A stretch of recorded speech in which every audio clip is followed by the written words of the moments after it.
Muy bien, buenas noches. Ya creo que son las 7:05 de la noche, entonces yo creo que podemos dar curso al siguiente capítulo de lo que estábamos hablando ayer.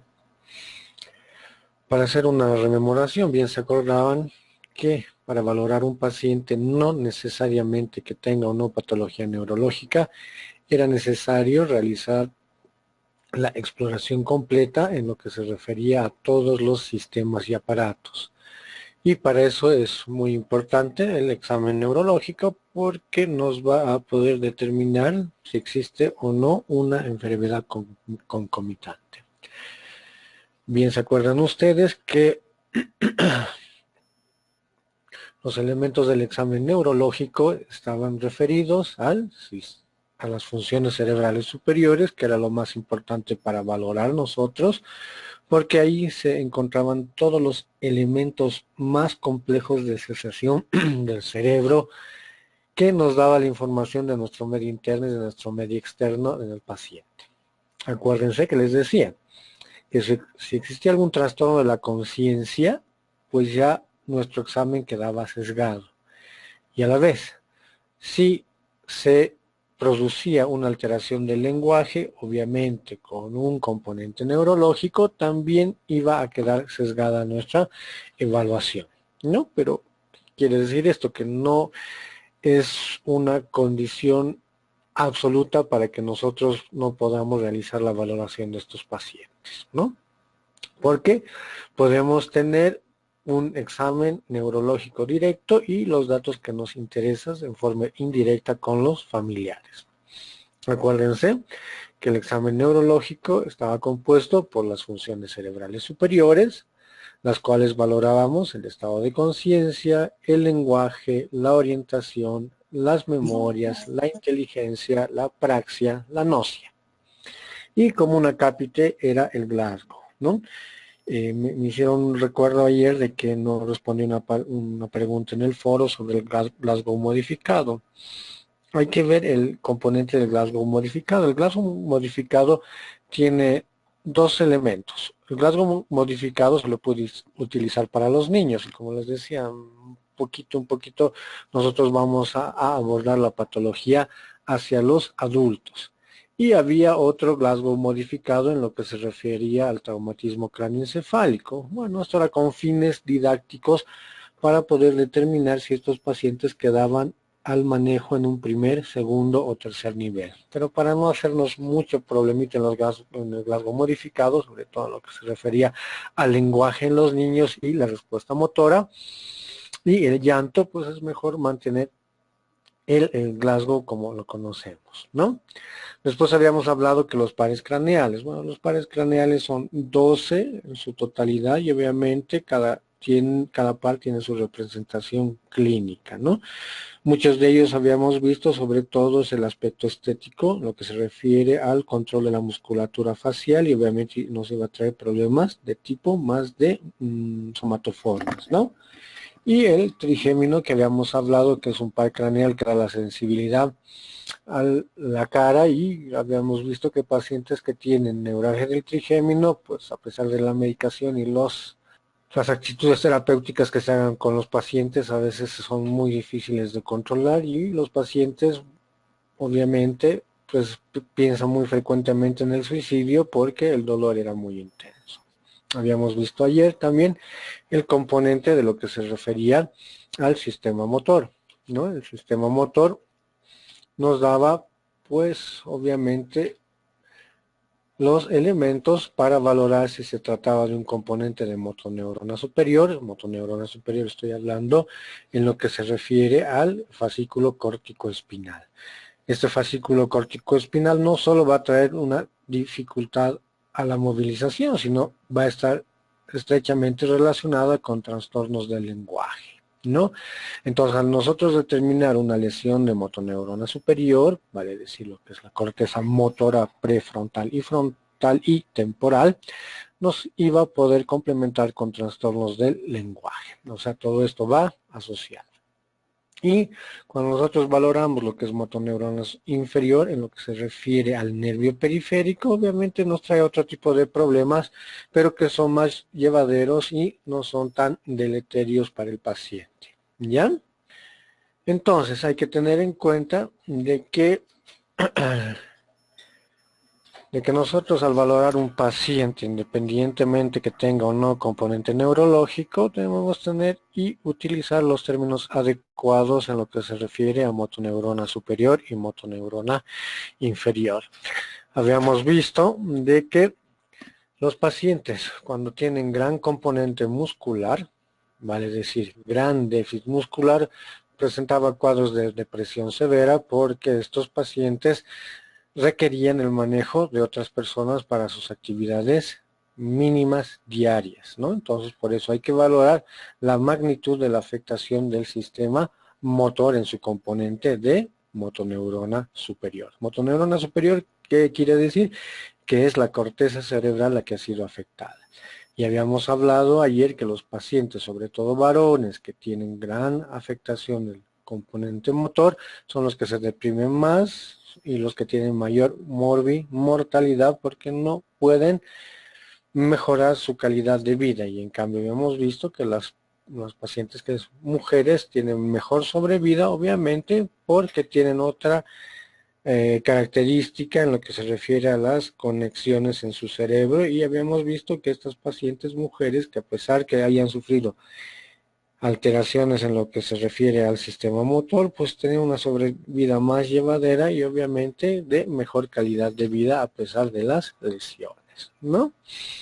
Y en el componente de la motoneurona inferior está relacionado a lo que es el nervio periférico. Esto va a causar lesiones aisladas, ¿no? De un nervio, de una mano, de un pie, de un muslo, de un brazo, que pueden ser llevadas fácilmente por el paciente con una sobrevida muy adecuada, ¿no? Obviamente, si se tratase de lesiones de motoneurona inferior, en lo que se refiere a algún deportista destacado, o uno que vive del deporte, o un músico, etcétera, etcétera, sí podría traerle algún problema depresivo severo y obviamente eso podría llevar a cuadros de suicidio, ¿no? Entonces, como les decía, hay que valorar adecuadamente si el componente central, si hablamos central, también puede tener un alto porcentaje de alteración del lenguaje, y si es el componente periférico ya se trabajará, perdón, con elementos netamente de nervios aislados. Otro componente, otro punto que valoramos en el sistema es en el examen neurológico, es el componente sensitivo. Bien, ustedes se acuerdan por las clases de anatomía básica que estaba viendo que habían repasado ustedes. Tenemos dos componentes en el sistema sensitivo, ¿ya?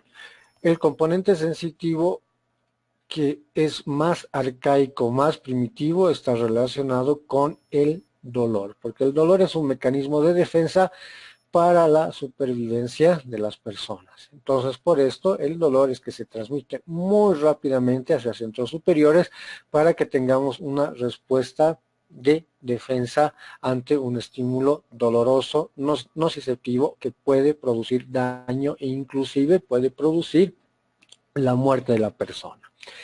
Entonces, ¿cuál es el componente del que se refiere al dolor? El dolor, por sus características, como ustedes pueden ver aquí, están esquematizados en los diferentes dermatomas que tienen sus representaciones en el cuerpo humano, nos va a poder determinar la altura o el nivel de localización del elemento que está siendo afectado, ¿ya? El problemita del dolor, en lo que se refiere al dolor agudo, es que sí se puede manejar adecuadamente en estos tipos de pacientes cuando producen unas neuralgias de tipo aguda. Puede deberse a un componente compresivo radicular por unas hernias de disco o problemas patológicos de la columna vertebral o alguna otra enfermedad que esté causando un dolor agudo. Es muy fácil de manejar porque es más tolerable, responde muy bien a los medicamentos y hace que el paciente pues tenga una adecuada adhesión al medicamento y obviamente su recuperación va a ser muy favorable. Cuando el dolor se hace crónico, relacionado con el tipo de las neuralgias, y vamos a hablar de las neuralgias ya sea del trigémino, las neuralgias posherpéticas, que están secundarias a las lesiones del nervio por herpes, o las neuralgias ocasionadas por las complicaciones de la diabetes, la neuralgia, la neuropatía diabética, entonces este es un componente mucho más severo. ¿Por qué? Porque ya el estímulo doloroso va a estar completamente aumentado y va a ir a una representación topográfica a nivel central del tálamo y obviamente también va a tener una representación ya alterada a nivel de la corteza sensitiva, a nivel del componente parietal. ¿Ya? Entonces, cuando nosotros valoramos un paciente con componente del aspecto del dolor, debemos hacer la disquisición, si es de tipo agudo o si es de tipo crónico. Si es de tipo agudo, obviamente el restablecimiento va a ser adecuado y no va a tener ningún tipo de secuelas. Pero cuando se produce un dolor de tipo crónico, ya los receptores dolorosos han disminuido su umbral. ¿Esto qué quiere decir? Que el paciente es menos tolerante a los estímulos que le producen dolor y puede mantenerse el dolor durante mucho tiempo a pesar que el estímulo sea mínimo. ¿Esto por qué mecanismo? Hay un mecanismo de que el dolor que está siendo llevado por un nervio periférico hacia el componente central, o sea, hacia la médula espinal, va a producir una sensibilización en la médula espinal y obviamente va a quedar como un recuerdo persistente a nivel del tálamo y de las estructuras parietales, ¿ya? Por eso el manejo de los pacientes con dolor crónico, ya sea por una neuralgia posespética, por una polineuropatía diabética o pacientes que están cursando con cáncer en su fase terminal, son muy difíciles de manejar. ¿Por qué? Porque se han producido sensibilizaciones a nivel de los receptores, a nivel de la columna, de la médula espinal, perdón, y obviamente su representación a nivel talámico y cortical de la corteza cerebral también está exacerbada. ¿Qué nos lleva a esto? Nos lleva a que el paciente abusa de la medicación. Uno, obviamente, porque el dolor es intenso. Y dos, porque su umbral del dolor está disminuido y va a causar cierto tipo de dependencia en el uso de sus medicamentos para poder controlar el estímulo doloroso. ¿Ya? Es por eso que manejar a estos pacientes con el componente sensitivo hay que tomarlo muy delicado, ¿no? Uno, abuso de medicamentos, dependencia al medicamento, sensibilidad exacerbada y obviamente van a ir a utilizar cualquier tipo de sustancia controlada para manejar el aspecto del dolor, o sea, el componente psicológico es muy importante por esa dependencia que puede ser tanto física como psicológica al medicamento, su efecto de ganancia, porque puede ser un dolor mínimo y en realidad está siendo exacerbado por algún tipo de ganancia, ya sea en el ambiente laboral, en el ambiente familiar, etcétera, etcétera. Entonces hay que valorar adecuadamente. Es por eso que ustedes pueden ver aquí en la gráfica que cada segmento está representado por un nivel medular. Y al conocer este nivel medular, nosotros vamos a poder determinar adecuadamente si este dolor sí es de tipo anatómico o somático, digamos así, que está siendo afectada alguna raíz específica, o el paciente está simulando el dolor. Entonces, este topograma o esta cartilla que nos muestra los dermatomas nos permite valorar adecuadamente los niveles sensitivos. Estamos hablando en lo que se refiere al dolor, sobre todo lo que se refiere al componente nociceptivo. Segundo, también hay que valorar el componente de la sensibilidad profunda. ¿Ya? La sensibilidad profunda no está relacionado tanto al dolor, sino está relacionado en lo que se refiere a la presión, a la posición de nuestras articulaciones, al sentido de la vibración sobre todo, y lo que se refiere a algún tipo de receptor específico en la posición de nuestras extremidades. ¿Qué hay que tener en cuenta con esta sensibilidad profunda? La sensibilidad profunda va a llevar información hacia el cerebelo y recién va a hacer conexión con el tálamo y con nuestros centros parietales de identificación de este dolor, a comparación del componente más rápido, que es el del dolor y temperatura, que hace directamente su ascenso por la médula espinal hacia el tálamo y la corteza. ¿Ya? ¿Cuál es lo importante de nosotros valorar el componente del sistema, perdón, de la sensibilidad profunda, propioceptiva? Esto nos lleva a patologías crónicas, ¿ya? Sobre todo lo que se refiere a las neuropatías diabéticas. Porque a pesar de que tiene su componente sensitivo de dolor, afecta en forma mucho más severa al componente profundo, al componente propioceptivo.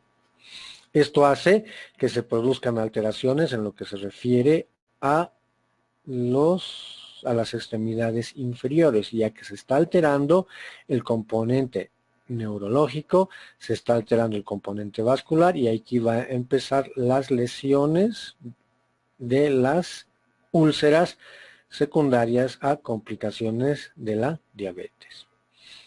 Al paciente haber perdido la sensibilidad profunda, no va a poder determinar adecuadamente las alteraciones que se están produciendo en sus extremidades inferiores. Ustedes han debido ver y muchas veces les han debido hacer valorar a pacientes diabéticos que no se adhieren al tratamiento. Ya siempre andan con componente de que su glicemia está elevada y traen muchas complicaciones a futuro, a nivel de la retina, a nivel de los riñones, a nivel del corazón y al último lo que presentan son alteraciones a nivel neurológico. No tanto de lo que se refiere a la esfera central, sino al componente periférico. Entonces, la adecuada adhesión de estos pacientes a su tratamiento va a evitar las complicaciones a nivel de extremidades inferiores. Cuando ya está afectado el componente neurológico propioceptivo profundo, quiere decir ya que el componente superficial del dolor ya está afectado. Y cuando está afectado el componente superficial y la propiocepción, estos pacientes van a ir a tener ya alteraciones vasculares. Y cuando tienen alteraciones vasculares, ahí ya se van a producir las úlceras, se van a producir las necrosis en los dedos y estos pacientes llegan a la amputación. Entonces, si el paciente no tiene una adecuada adhesión a su tratamiento, a su control metabólico, el riesgo de producir amputaciones en extremidades es muy alta. Entonces, es un enfoque multidisciplinario. Cuando nosotros detectamos el componente propioceptivo, que son unas pruebas que se hacen muy sencillas con el diapasón, podremos determinar si este paciente ya está con un componente neuropático y lo que habrá que evitar es el componente de tipo vascular. Entonces, volvemos a recapitular. Cuando se produce un dolor agudo, si es de corta duración y es subsanable el agente patógeno que está produciendo esto, pues la recuperación del paciente es importante. ¿Puede simular el paciente? Sí, puede simular el paciente la intensidad del dolor. Para eso está esta cartillita que pueden ustedes ver, los lermatomas, que nos permiten valorar adecuadamente si es un dolor. Si la representación del dolor no tiene esta adecuada distribución del dermatoma, entonces el paciente puede estar simulando. Si el dolor se produce por neuralgias, por neuritis posherpética, por polineuropatías diabéticas, sí, el dolor va a ser muy bien localizado, muy intenso, de difícil control, y para eso necesitamos el apoyo del componente multidisciplinario, sobre todo el apoyo psicológico. Uno, para que no abuse de sustancias, para que no utilice otro tipo de cosas que no le van a ayudar en el dolor. Y cuando se trata de un componente de afectación sensitiva, propioceptiva profunda, muy relacionado a lo que se refiere a las neuropatías ya descompensadas, es la concientización del paciente de poder controlar su cuadro metabólico para ir a evitar las amputaciones, ¿ya? El componente propioceptivo, vuelvo a repetir, es la información de nuestro organismo que nos indica en qué posición están nuestras articulaciones, la presión que estamos recibiendo sobre articulaciones, tendones, músculos, la posición de nuestras extremidades, ¿ya? La vibración y la sensibilidad profunda, ¿ya? Y esto es muy importante valorar en pacientes diabéticos. Vuelvo a repetir, si se detecta una neuropatía diabética, lo que hay que evitar es el componente vascular que vaya a las amputaciones. Y eso es importante, vuelvo a recalcar, que el paciente sea consciente de su enfermedad. Otro componente del sistema del examen neurológico es lo que se refiere al sistema vestibulocerebeloso. Antes se pensaba que el cerebelo pues, era netamente una parte del sistema nervioso central que ayudaba al sistema motor en la coordinación de los movimientos.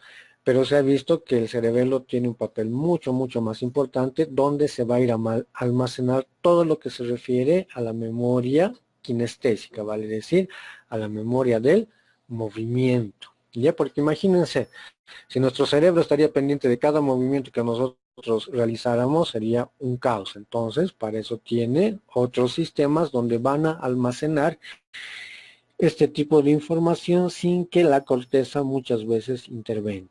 ¿Ya? Un ejemplo, digamos, interesante de lo que se refiere al sistema vestibulocerebeloso y la importancia del cerebelo, ustedes van a ver.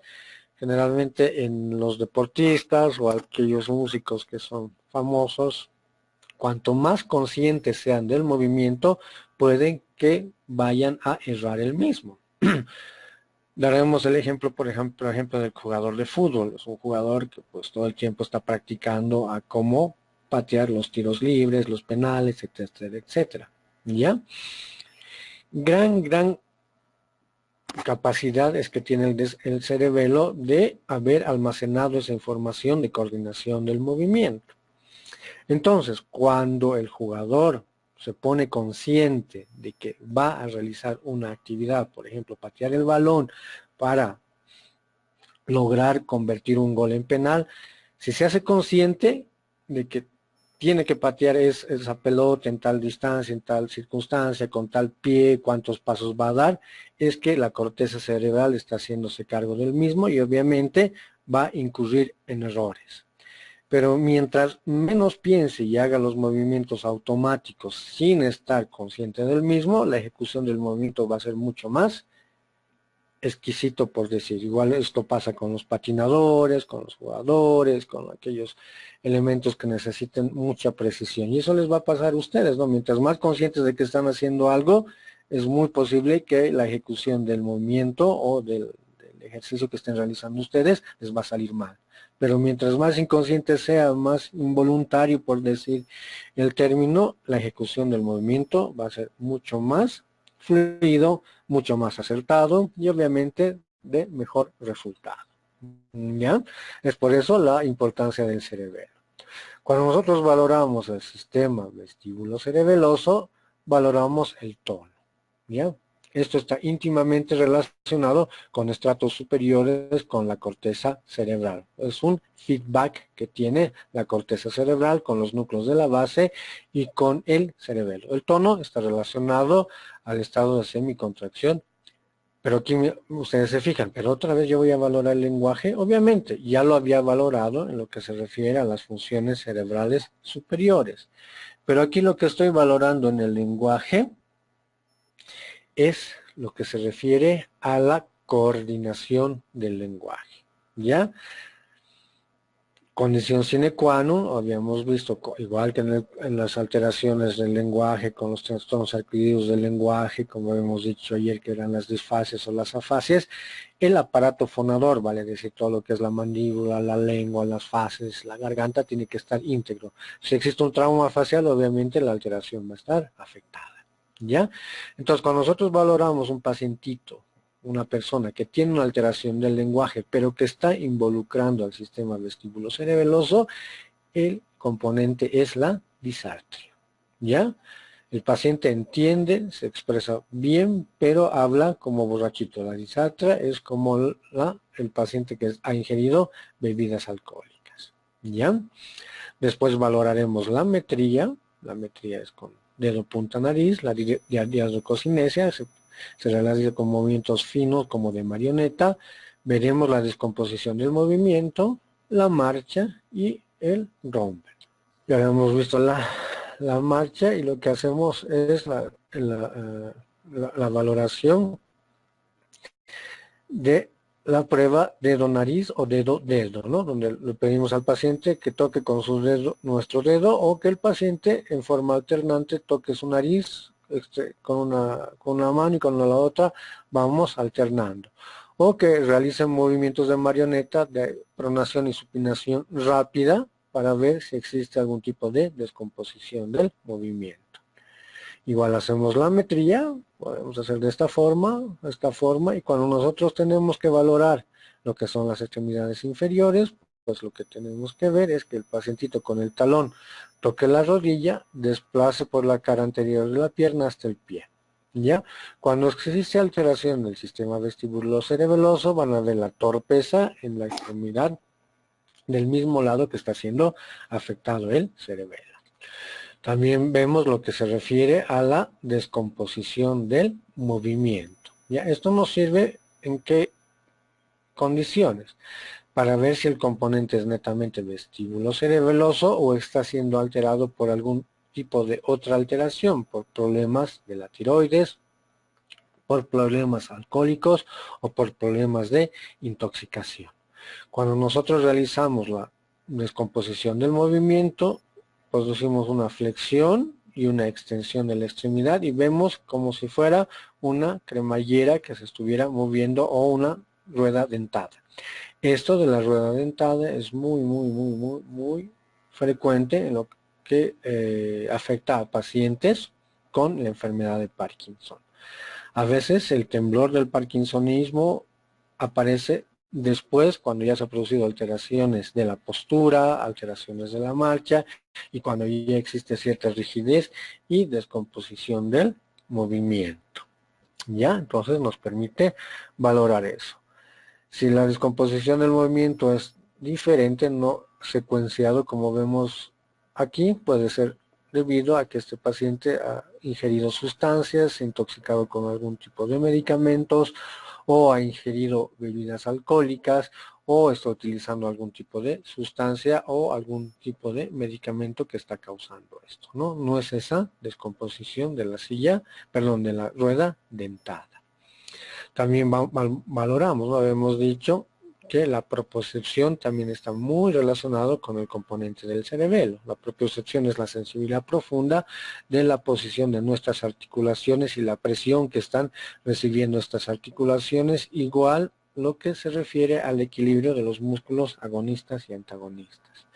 Entonces, cuando está alterado en alguna forma el cerebelo, nosotros vamos a tener a un pacientito que con los pies juntos va a tender a caerse, no a caerse, sino a perder el equilibrio hacia un lado, hacia el lado del cerebelo afectado. Si nosotros hacemos la marcha tándem, que se refiere a un pie por delante del otro, vamos a ver el paciente que no puede mantener la posición erguida, puede irse hacia adelante, hacia atrás, hacia la derecha o hacia la izquierda. ¿Ya? Obviamente, si se produce esta alteración en lo que se refiere al esquema corporal, hacia el equilibrio del sistema vestibulocerebeloso, tiende que acompañarse con otro tipo de síntomas, vale decir, alteración del tono, alteración del lenguaje, descomposición del movimiento, alteración de la diadococinesia o lo que se refiere al movimiento fino coordinado. También valoramos en lo que se refiere la marcha de estos pacientes, sobre todo si es un paciente que tiene una marcha de tipo parkinsoniano. ¿Ya? Si es una marcha de tipo parkinsoniano, obviamente, como ustedes pueden ver, el pacientito adopta posiciones anómalas, ¿no?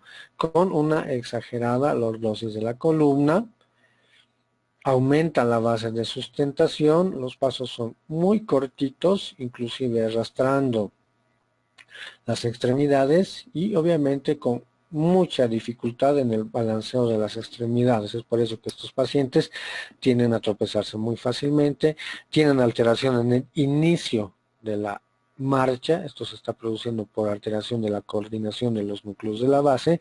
Estaría teniendo un tipo de dispraxia de la marcha, como habíamos dicho ayer en lo que se refiere a las funciones cerebrales superiores. Esta alteración de las apraxias están relacionados en que el paciente sí tiene la idea de realizar el movimiento, pero la coordinación con los núcleos de la base y el cerebelo están alterados. Entonces tiene esa forma de dispraxia de la marcha. No es que no haya un tipo de alteración funcional de los músculos para poder movilizarse, sino esa coordinación es lo que se ha perdido y es muy notorio en lo que se refiere al pacientito parkinsoniano, ¿ya? Y obviamente tendrá otro tipo de marchas para que nosotros diferenciemos de que sí se trata de un componente cerebeloso o a nivel medular que está haciendo correlación con el cerebelo. Si es una marcha en Stick-Patch, nos dará más atención en lo que se refiere a lesión de un nervio periférico, un pie caído. Si es una marcha hemipléjica, tenemos un pacientito con espasticidad de un lado con signo de la guadaña, pero si es parkinsonismo o tiene algún tipo de apraxia, ahí tendremos alteraciones en lo que se refiere a la coordinación del movimiento, y si estos no tienen componente central o periférico, tendremos la marcha psicógena, que es obviamente una marcha que no tiene ningún tipo de características propias y pueden ser con actitudes muy estereotipadas o muy exageradas en lo que se refiere al movimiento del paciente. Lo mismo, la marcha. Una vez que hemos ya valorado lo que es el sistema sensitivo, lo que es el sistema vestibulocerebeloso, nuestros componentes, pasamos a lo que se refiere a la valoración del cráneo, pero digamos esto es más por características propias de cada persona. Puede haber alteraciones en la formación del cráneo sin que sean de tipo patológico, ¿no? Cuando se cierran prontas algunas suturas anteriores, cuando se cierran de un solo lado o cuando se cierra en forma anterior o posterior, vamos a tener diferentes formas de cráneo.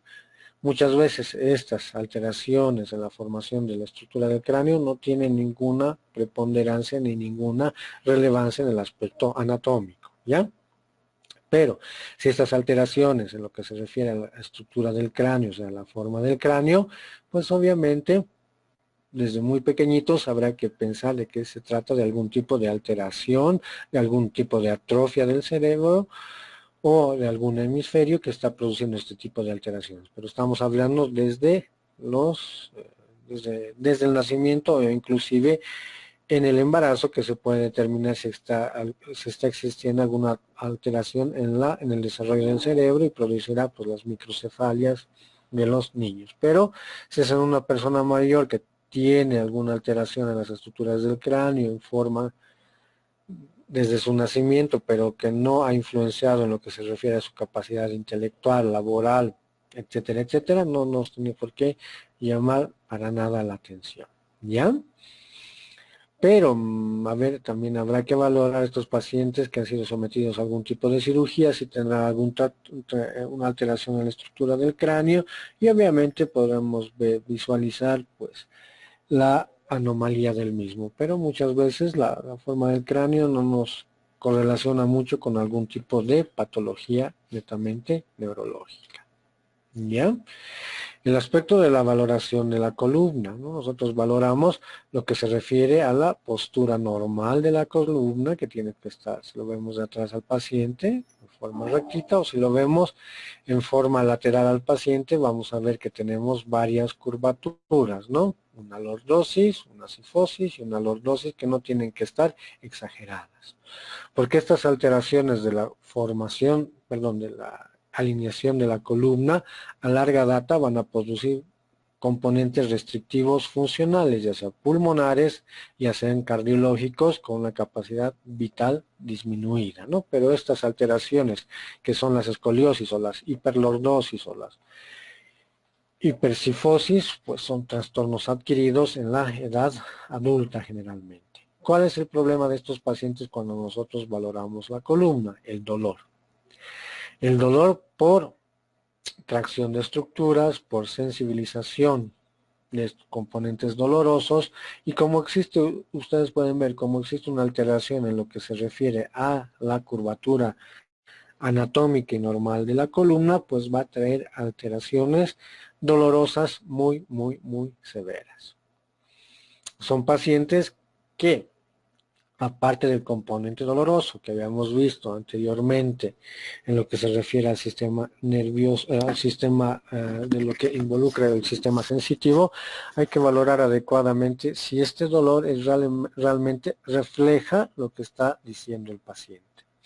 Nosotros al valorar cualquier tipo de patología de columna, como ven las maniobras que nosotros realizamos, si existe o no limitación al movimiento, muchas veces el paciente llega a la consulta refiriendo mucho dolor, que no puede caminar, pero cuando nosotros les hacemos las pruebas de flexión, extensión, lateralización y rotación, no existe ninguna limitación. Entonces, cuando no existe ninguna limitación a estos movimientos y no exacerbamos ninguno de con estos movimientos el dolor del paciente, puede deberse ya a un componente psicógeno ganancial, ¿ya? Muchas veces se lo tiene sesgado este aspecto si existe este tipo de alteraciones estructurales de la columna, ya sea de tipo congénita o ya sea de tipo adquirida. Lo que vemos bastante en la consulta es que vienen pacientes con esta patología a nivel de columna vertebral y obviamente lo que expresan a lo que nosotros valoramos no tiene una correlación. Muchas veces tienen un aspecto ganancial. Y ahí van a ver, son pacientes que van a recorrer muchos neurólogos, neurocirujanos, traumatólogos, acupunturistas, fisioterapeutas, etcétera, etcétera, para que puedan lograr una cura a sus problemas. Pero en realidad el componente ganancial es el más severo. Hay personas que yo he visto en la consulta externa siendo muy jóvenes, han tratado de lograr un grado de invalidez para dejar de trabajar o recibir en forma extra una compensación económica. También he visto pacientitos de que en el trabajo atribuyen que eso sí debe a un riesgo laboral, una enfermedad del ámbito laboral o una enfermedad del trabajo y tratan de sacar algún tipo de ganancia al mismo. Y obviamente son pacientes que la presentación clínica no es adecuada con relación a las alteraciones estructurales. Y caso contrario, hemos visto en la columna pacientes con serios déficits a nivel de las estructuras de la columna, que realmente el dolor es muy mínimo y están muy acostumbrados. Pero es bueno valorar a estos pacientes que tienen, sobre todo si son pacientes jóvenes en edad productiva, hay que valorarlos muy bien para reconocer cuál es el aspecto ganancial en su patología que está sumamente exagerada, ¿ya? Entonces, cuando valoramos pacientitos, en el aspecto de la columna hay que tomar en cuenta la edad del paciente, la actividad del paciente, si tiene otra enfermedad de tipo reumatoide que puede alterar el componente estructural de la columna, ¿ya? Y obviamente si tiene otro tipo de patologías que vayan a asociarse a la ambulación del paciente, ¿no? Generalmente estos pacientes que tienen alteraciones estructurales que se presentan en la tercera edad, pues ahí son pacientes muy limitados que realmente su manejo por fisioterapia, por neurología, por neurocirugía, por traumatología o por la misma terapia del dolor es muy complejo. ¿Por qué? Porque estos pacientes no van a decir que están acudiendo a todos estos médicos y obviamente el abuso de medicamentos es importantísimo, ¿ya? Sobre todo la utilización de lo que se refiere a la morfina. Son pacientitos que, como tenemos en nuestro sistema de salud, no tenemos un feedback en lo que se refiere a el adecuado uso de medicamentos, hacen que estos pacientitos vayan con terapia del dolor, les den morfina.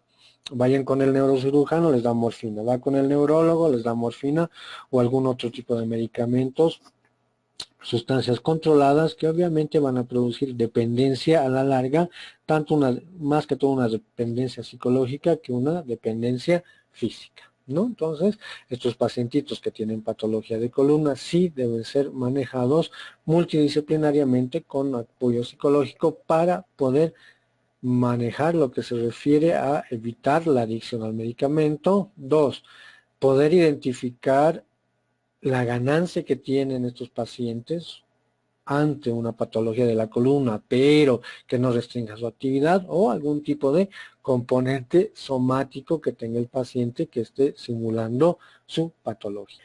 Este es otro componente que nosotros valoramos en el examen neurológico, que es lo que se refiere al componente de los signos meningios. Los signos meningios están relacionados cuando existe una inflamación en las envolturas del cerebro, pues nos pueden producir una sintomatología muy clásica y obviamente puede llevar a una patología mucho más seria que ponga en riesgo la vida del paciente por su alta mortalidad o que pueda traer pues secuelas irreversibles durante toda la vida del paciente. Bien, nos podemos dar unos minutitos para algunas preguntas antes de ir a terminar lo que se refiere a este acápite del examen neurológico. Si quieren las podemos hacer en el foro, porfis. Doctor, buenas noches. Noches. Buenas noches, doctor. Le habla Cassandra. Doctor, quiero hacerle una consulta referente a... básicamente yo trabajo con niños y quería saber qué elementos específicos debemos ver en la formación del cráneo, digamos, en los 6 primeros meses de vida o en el primer año de vida, que nos puedan hacer sospechar de algún problema específico, de algún trastorno o de algún daño. Ya.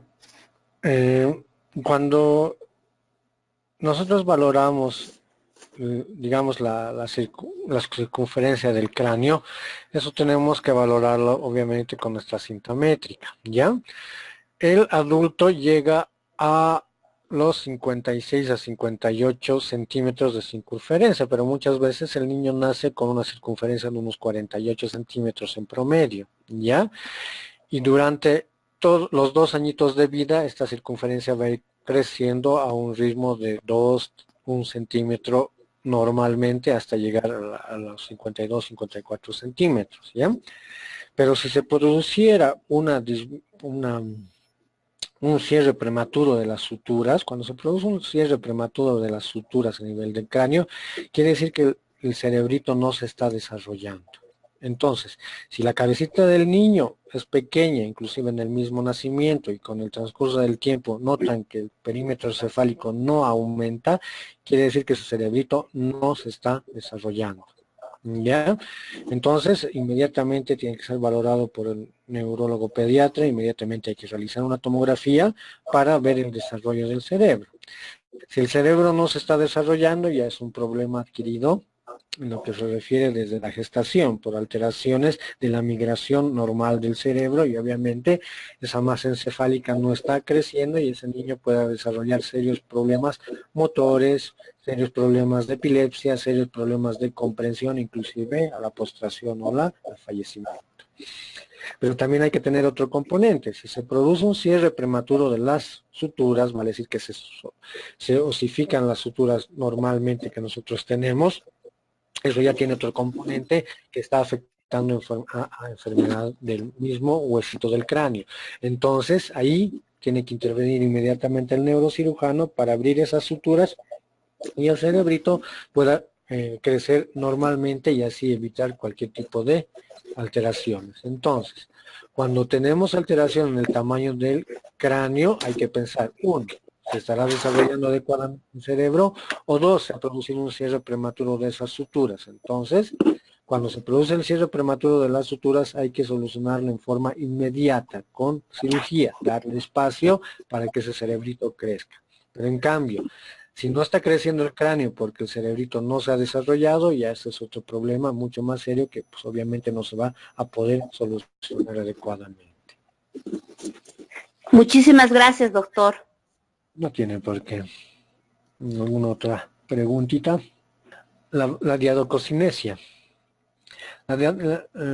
La valoración de la radiococinesia es lo que se refiere a los movimientos finos repetitivos, es los movimientos de la muñeca. Ustedes han de ver alguna vez que nosotros pedimos al paciente que mueva en forma rápido las manos, ¿no?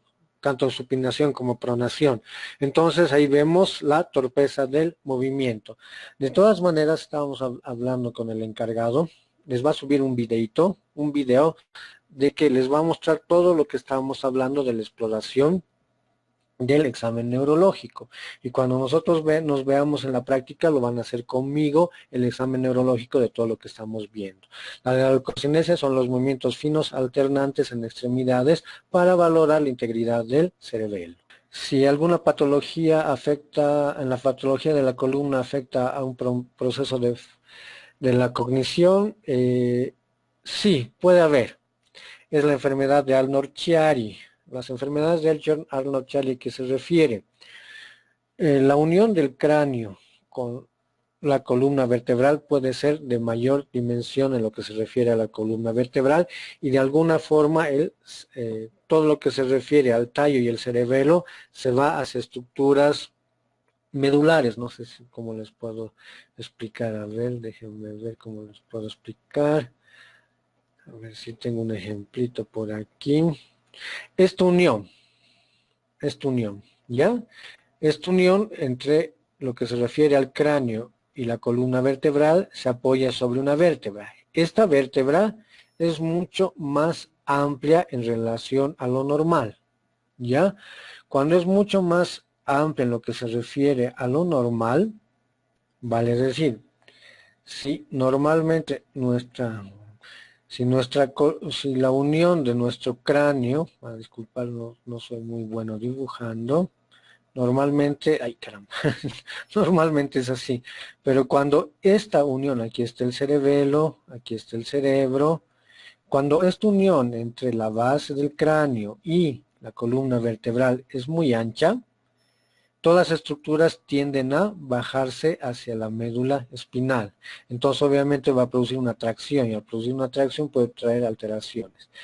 Esta alteración de Arnold-Chiari muchas veces no solo es un componente del aspecto óseo de la base del cráneo con la columna, sino también puede tener algún tipo de otras alteraciones estructurales en lo que se refiere al cerebro.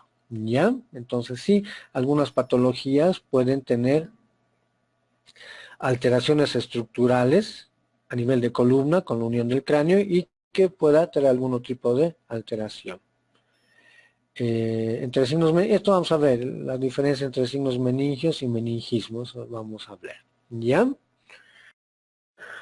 Muy bien. Continuando con lo que se refiere a esta capítulo de los signos meningios. Bien saben ustedes que las meninges son las envolturas que van a ir a recubrir el encéfalo, la médula y los nervios. ¿Ya? Cuando se produce una inflamación a nivel de las meninges de tipo infeccioso, ya sea por una bacteria, por un hongo o por un virus, nos van a producir los famosos signos meningios. ¿Ya? Los signos meningios son tres, lo que es la rigidez de nuca, el signo de Brudzinski y el signo de Kerning. ¿Ya? La rigidez de nuca. Esto se va a producir como se está produciendo toda una inflamación a lo que se refiere a las meninges, va a producir una respuesta dolorosa importante, y ante las maniobras que nosotros vayamos a realizar se va a producir una respuesta. ¿Ya? Entonces, cuando nosotros valoramos una persona que puede tener un componente meningio, no viene en forma aislada. Siempre viene por un cuadro tóxico infeccioso. ¿A qué me refiero un cuadro tóxico infeccioso? Que tiene fiebre y está afectando el estado general. ¿Ya? Entonces, cuando hablamos de componentes meningios, tenemos que valorar lo que es la rigidez de nuca y comprobar si existe el signo de Brudzinski y el signo de Kerning. ¿Cómo hacemos nosotros? Para ver si hay rigidez de nuca, nosotros agarramos la nuca del paciente con una mano y con la otra le ponemos la manito en el pecho y producimos la flexión del cuello. Cuando tenemos la rigidez de nuca, se produce pues una, digamos, dificultad para poder realizar la flexión del cuellito. Van a tener que este paciente tiene dificultad para producir la flexión de la cabecita. Entonces nosotros tenemos una resistencia. Cuando tenemos una resistencia, tenemos lo que se refiere la rigidez de nuca, ¿ya? También podemos tener lo que es la rigidez de cuello. ¿Cuál es la diferencia? Como que dice ahí con el meningismo, ¿ya?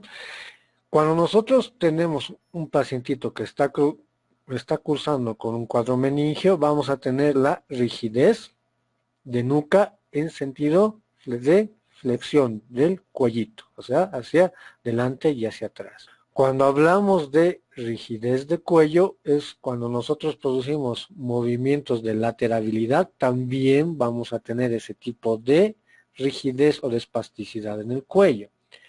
Esto se diferencia porque esta rigidez de cuello está relacionada con patología a nivel vertebral, generalmente de la columna vertebral, que está relacionado con lo que refiere a enfermedades osteoarticulares, ¿ya? O sea, pacientes de la tercera edad que tienen un componente de espondiloartrosis, que tienen un componente de artrosis, que tienen un componente de lupus, que tienen un componente de Sjögren, van a ir a afectar toda la estructura anatómica vertebral. Entonces, al producir la flexión lateral, la flexión antero-posterior, tenemos la misma resistencia en todos los sentidos. Pero cuando nosotros hablamos de un componente de un cuadro meningio, es que tenemos una rigidez a la flexión anterior y posterior del cuello, no tanto en lo que se refiere a la laterabilidad. Y el meningismo se va a tratar de lo mismo, que nosotros ponemos una dorsiflexión, una flexión del cuellito, vamos a tener la resistencia, pero no vamos a poder desencadenar estos signos acompañantes.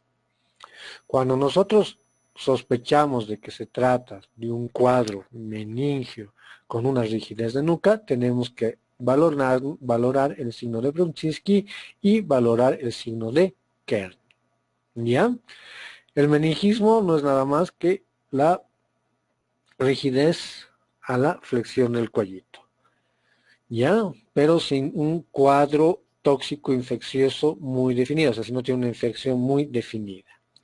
El signo de Brunchinsky, nosotros hacemos una flexión un poquito más forzada, obviamente aquí falta la mano del explorador que va a estar en el pecho del paciente, y al producirse esta dorsiflexión, como se está produciendo dolor a todo este nivel de las envolturas de las meninges, como respuesta la persona va a tender a flexionar las piernitas, ¿ya?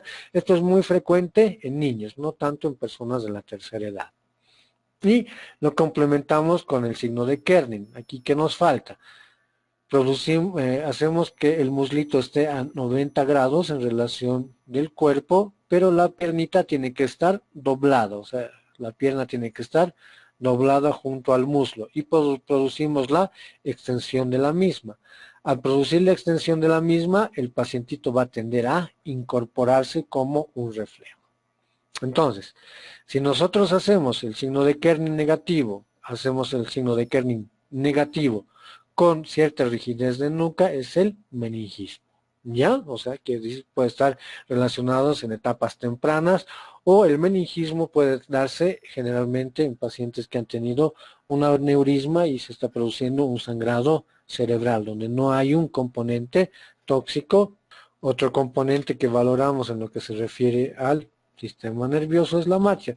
Habíamos visto anteriormente, habíamos valorado en lo que se refiere la marcha en el sistema vestíbulo cerebeloso, pero lo hemos valorado en el sistema vestíbulo cerebeloso desde el punto de vista de la coordinación, ¿ya? De la coordinación del movimiento, ¿ya? Esto en relación a la correlación que tenga la corteza cerebral con los núcleos de la base, el cerebelo y la realización del movimiento, por si acaso, ¿Ya? Aquí cuando nosotros vemos la marcha, está relacionado a las características de la marcha, ¿no? Porque ustedes bien saben el tipo de cadencia que tiene la marcha. Siempre tiene que haber que se apoye el talón, la planta y la punta. Mientras la punta se levanta, el otro pie ya tiene que estar asentando el talón. Entonces nosotros vemos en este acápite de valoración de la marcha la dinámica de la marcha. Habíamos visto que cuando nosotros valoramos en el sistema cerebeloso la marcha, vemos si no se trata de un componente del estilo del Parkinson, ¿no? O si tiene una dispraxia o una ataxia de la marcha, eso quiere decir la coordinación de la marcha.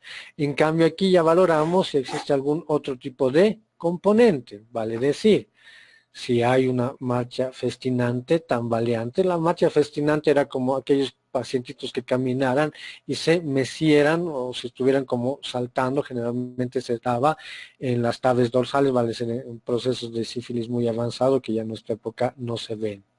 Si el problemita es de un pie caído, esa es una marcha en stripage, el pie caído por una lesión del nervio a nivel de la rodilla. O la clásica marcha hemipléjica donde el paciente tiene el brazo flexionado y la pierna le hace como guadaña, como esas cuchillas para cortar el trigo en algunas regiones o esas cuchillas curvas que se ven en las películas de terror, ¿no? Y obviamente algún tipo de alteración en lo que se refiere a la postura, al aumento de la base de sustentación, al bamboleo hacia adelante del cuerpo cuando el paciente tiene la enfermedad de Parkinson, ¿no? O aquel paciente que no pueda realizar adecuadamente la marcha relacionado con una secuela de Guillain-Barré, con una polineuropatía, que va a ir a afectar a los nervios periféricos. Como les decía, en el sistema vestíbulo-cerebeloso yo valoro la coordinación de la marcha. Y en el acápite de la marcha veo la dinámica de la marcha. Talón, planta, punta. Balanceo adecuado de las extremidades. Postura del eje. Acompañamiento de la cabeza. Y obviamente yo ya valorando estas alteraciones en lo que se refiere a la dinámica de la marcha, yo podré ver si es de un componente de tipo central o si es de un componente de tipo periférico. Central, si está afectado la corteza cerebral, los núcleos de la base, el cerebelo, y periférico, si está relacionado a algún tipo de lesión a nivel de los nervios periféricos. Valoramos los esfínteres, ¿no? Sobre todo el esfínter vesical. ¿Para qué me orienta el esfínter, perdón? ¿Para qué me orienta a valorar el esfínter vesical? Uno, porque esto me va a determinar si el componente es a nivel de corteza cerebral o es a nivel del componente medular. ¿Ya? Han debido tener casos ustedes que tienen pacientes jóvenes con enuresis, son pacientes que se orinan en la cama en la noche, ¿no? Y a veces es un poco complicado valorar a estos pacientes porque van donde muchos urólogos, donde médicos internistas, para determinar si se trata de un componente de afección de las vías urinarias o infecciones urinarias a repetición. Entonces, lo que hay que tener en cuenta son las características. Si se produce una relajación de esfínteres durante la noche, me quiere decir que el problema está más a nivel de tipo central, vale decir más a nivel de tipo cortical. Nuestro control consciente del esfínter vesical, el que nos permite orinar, está a nivel del lóbulo frontal. ¿Ya? Entonces hay que valorar adecuadamente si existe una alteración en ese componente consciente de que nosotros controlamos nuestra orina. ¿En qué sentido? Puede ser un sistema un poco inmaduro en lo que se refiere a nuestro componente frontal para poder controlar en forma voluntaria el esfínter vesical.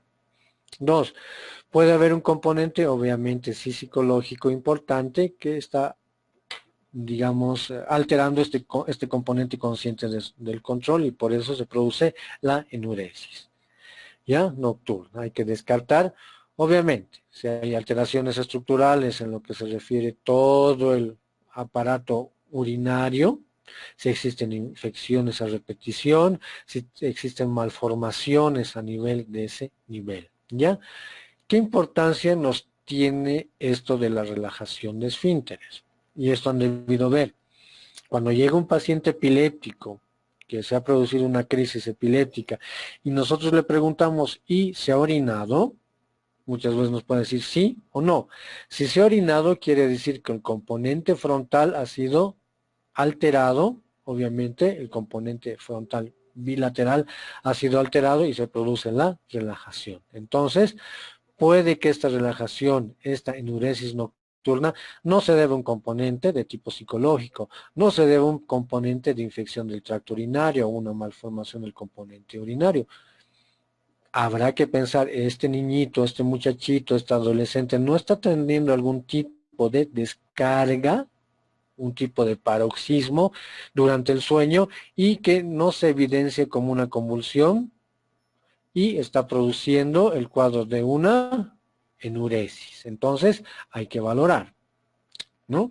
Muchas veces pueden llegar al neurólogo después de varios años, se le hace un electroencefalograma y resulta que tiene una actividad irritativa a nivel frontal y es la causa de las enuresis, ¿ya? El componente de la retención. El componente de la retención ya está dado por otro tipo de elementos a nivel de la médula espinal. Cuando se lesiona la médula espinal, el paciente tiende a hacer retención urinaria, o sea, no puede orinar ni tampoco tiene la sensación de orinar. Entonces, esto generalmente se presenta en traumatismos raquimedulares, se puede presentar en estadios intermedios de una meningitis tuberculosa o problemas de que se está produciendo algún tipo de lesión ocupativa a nivel de la médula espinal. Entonces, cuando puede llegar un pacientito a su consultorio por una enuresis para ir a descartar un problema de tipo psicológico, siempre se debe descartar. Será un problema anatómico a nivel geniturinario, será un problema de infección a nivel de las vías urinarias, o tal vez está viendo algún tipo de descarga a nivel frontal que se produce solo en las noches y se está manifestando con la enuresis. Como digo, puede ser, no es una condición sine qua non de que una enuresis sea sinónimo de una crisis.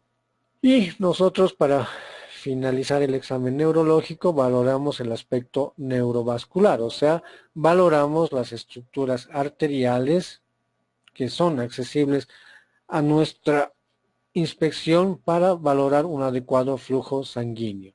Está el componente carotidio, está el componente temporal, ¿no? Y obviamente valoramos también el componente venoso y el componente facial. ¿Esto con qué fin? Para determinar si existen alteraciones en la frecuencia, en el ritmo, la intensidad, la amplitud del pulso, para determinar de que puede que sea una causa predisponente o de comorbilidad para que alteraciones en los pulsos sean sinónimos de lesiones cerebrales próximas o que estemos detectando en forma aguda la posibilidad de que se produzca un evento vascular cerebral, ¿ya? La irrigación del cerebro y obviamente nos permite valorar estas estructuras, ¿ya? Habiendo visto los 10 puntos del examen neurológico y habiendo determinado las características propias, las alteraciones, ya sea de componente central o de componente periférico, podré yo llegar a un diagnóstico sindromático, podré llegar a un diagnóstico anatómico, determinar la causa, ver cuál es el componente funcional, ¿vale? Si ese paciente tiene gran componente motor o va a necesitar del apoyo de terceras personas para sus actividades diarias y obviamente para poder determinar la comorbilidad, ¿ya? Como les decía, esto es un temito un poquito más teórico en esta primera parte, pero sí vamos a hacer la parte práctica cuando nos veamos un viernes con un pacientito y van a ver cómo vamos a ir aplicando todos estos elementos para poder llegar a este tipo de diagnósticos, como pueden ver, en forma muy ordenada y en forma mucho más precisa. hemos hablado con el administrador de esta vía online y les va a facilitar un link para que ustedes puedan ver el examen neurológico realizado por un médico. Pero cuando nosotros hagamos la práctica, nosotros sí vamos a realizar entre nosotros mismos o con algún paciente la revisión del examen neurológico. Creo que por ahora eso es lo que hemos avanzado en el complemento de este tipo de pacientes. ¿Alguna preguntita? Buenas noches, doctor. Buenas noches. Hola. Buenas noches, mi nombre es Alejandra Choque y quería hacerle una pregunta, doctor.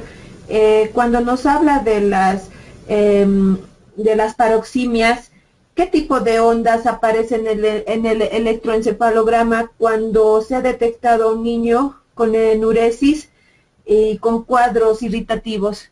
Ya, cuando estamos viendo que estamos haciendo una disquisición diagnóstica, como les digo, la enuresis no puede ser, no necesariamente es un sinónimo de un fenómeno irritativo, ¿ya? Entonces, como hemos dicho, el control voluntario del esfínter vesical es a nivel frontal. Entonces, cuando se hace el electroencefalograma en las derivaciones frontales de la FP1, F4, F8, F7 y F3, ahí van a salir ondas alteradas, ¿no? Porque cada parte del cerebro tiene su onda y ahí va a haber estas alteraciones en lo que se refiere a los paroxísticos, a los paroxismos frontales, ¿ya? Eso sí ya tiene que ser valorado adecuadamente. Hay que tener en cuenta también la edad de que van a realizar el electroencefalograma a estos pacientitos, ¿no? Porque mientras más temprano se haga el electroencefalograma, el cerebrito está en plena maduración cerebral y podemos tener algún tipo de ondas madurativas a ese nivel que nos quiera decir de que se trata de un componente irritativo, ¿ya? Aquí nos dice, la enuresis, ¿en qué aspecto nos haría notar que el paciente requiere valoración neurológica? Esto tal vez requiera valoración neurológica cuando el pacientito no está niño, se está entrando a está entrando a la adolescencia, ¿no? Donde ha tenido un adecuado control de esfínteres durante muchos años y de repente a los 8, 9, 10, 11, 12 años está empezando a tener alteración en el control del mismo, ¿ya? Pero obviamente no es un evento aislado, ¿no? Saben que a veces hay componentes de ansiedad o los padres se están separando o existe mucha tensión en el hogar y esa sea la causa del enuresis. O sea, como les digo, es un diagnóstico de tipo diferencial. No toda persona, niño, sobre todo que tenga enuresis, es sinónimo de un cuadro irritativo, pero si se presenta a los 14, 15, 18, 20 o más años con enuresis, sí necesariamente tiene que ser valorado y realizarse un electroencefalograma para descartar de que se trate de un proceso epiléptico. Sí, existen trazos electroencefalográficos en la maduración cerebral, o sea, no es un mismo cerebrito de un niño recién nacido que lo que tenemos nosotros, ¿no? Poco a poco las ondas que son amplias, grandes, van a ir reduciendo de amplitud, de voltaje en diferentes áreas del cerebro y obviamente eso nos va a producir, nos va a dar unos signos indirectos de una adecuada maduración cerebral, ¿ya?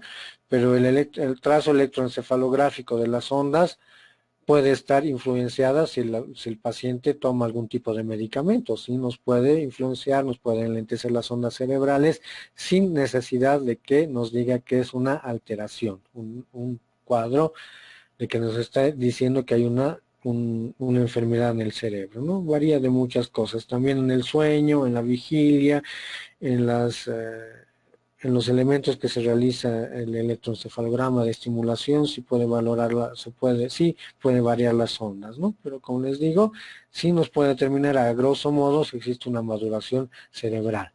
Bueno, creo que eso es todo por hoy. Como les digo, sí se les va a pasar el material respectivo, que es una filmación de cómo se hace el examen neurológico, y obviamente sí lo vamos a hacer conmigo, entre nosotros generalmente, para que veamos el examen neurológico normal. Y si tenemos algún pacientito, obviamente vamos a ver las diferencias entre motoneurona superior y motoneurona inferior para que ustedes lo puedan determinar en muchos pacientitos. Si nos da tiempo, podríamos ver algunos trazos electroencefalográficos. Claro, pero creo que sé que ya han pasado anteriormente. Lo que a mí me interesaría es que sí puedan diferenciar en lo que es un componente de motoneurona superior y un componente de motoneurona inferior. Pero si nos da tiempo, sí, con todo gusto. Lo que sí, el martes les había pedido es que hagan un glosario de términos médicos para poder develar algunas dudas, y en esta segunda parte es lo mismo, o sea, tienen que realizar un glosario médico como parte de su práctica para que así valoremos la comprensión de la terminología que vamos a utilizar de aquí en adelante y no haya ningún tipo de confusión. Muy bien, creo que no hay más preguntitas. Sí, creo que ya no hay. Muy bien, les agradezco por su tiempo y nos vemos el siguiente martes, donde sí ya vamos a ver lo que se refiere a las demencias. Yo quisiera ya que vayan repasando, sobre todo la clasificación de las demencias, para que podamos hablar de las vasculares y de las degenerativas. Muchas gracias.